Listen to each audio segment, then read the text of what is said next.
গুন্ডাগিৰি নচলিব গৌৰৱ গগৈৰ গুন্ডাগিৰি নচলিব Congress Congress go back Congress go back Congress go back Congress go back Congress go back Congress go back Gaurav Gogoi go back Gaurav Gogoi go back.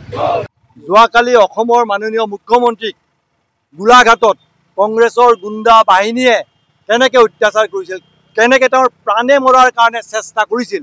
Congress বাহিনীয়ে চিন্তা কৰিছে যে আমাৰ অসমৰ মাননীয় মুখ্যমন্ত্ৰীক হত্যা কৰাৰ কাৰণে তেওঁলোকে এটা ষড়যন্ত্ৰ কৰা বুলি আমি গম পাইছোঁ। সেই ষড়যন্ত্ৰৰ প্ৰথম অংশ আজি তেওঁলোকক গ্ৰেপ্তাৰ কৰিছে। সেইকাৰণে আমি তাৰ দুৰ্ঘৰ প্ৰতিবাদ জনাইছোঁ। কংগ্ৰেছৰ যিগৰাকী বৰ্তমান অসম ৰাজ্যিকৰ সভাপতি গৌৰৱ গগৈ ডাঙৰীয়া, তেওঁ প্ৰকৃততে ভাৰত প্ৰেমী নহয়, তেওঁ হ'ল এগৰাকী পাকিস্তানী প্ৰেমী।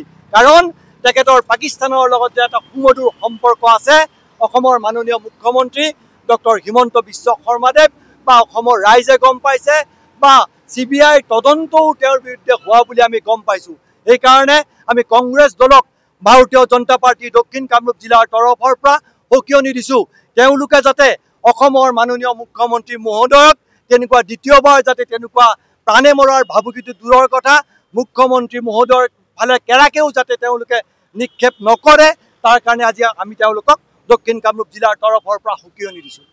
গৌৰৱ গগৈৰ বাহিৰে তেওঁৰ পৰিয়ালৰ আন কেইগৰাকী সদস্য ভাৰতীয় নাগৰিকত্ব নাই বুলি উল্লেখ কৰিছে। হয়, গৌৰৱ গগৈৰ বাহিৰে তেওঁ গৌৰৱ গগৈৰ পৰিয়ালত 4গৰাকী সদস্য আছে। 3গৰাকীয়ে ইংলেণ্ডৰ নাগৰিক, গৌৰৱ গগৈৰ ঘনীয়েক এলিজাবেথ আৰু 2টা বাচ্চা, গোটেইকেইটা তেওঁলোকৰ ইংলেণ্ডৰ নাগৰিকত্ব আছে। গোটেইকেইটাৰ একমাত্ৰ গৌৰৱ গগৈৰ ভাৰতীয় নাগৰিকত্ব আছে এটা কাৰণতে, সেইটো কাৰণ হ'ল যদিহে গৌৰৱ গগৈ ভাৰতীয় নাগৰিকত্ব নলয় তেতিয়াহ'লে কি হ'ব, তেওঁ সাংসদীয় নিৰ্বাচনত তেওঁ অৱতীৰ্ণ হ'ব নোৱাৰিব। সেইকাৰণে তেখেতে ভাৰতীয় নাগৰিকত্ব লৈছে। সেইকাৰণে আমি আজি দুৰ্ঘৰ প্ৰতিবাদ জনাইছোঁ।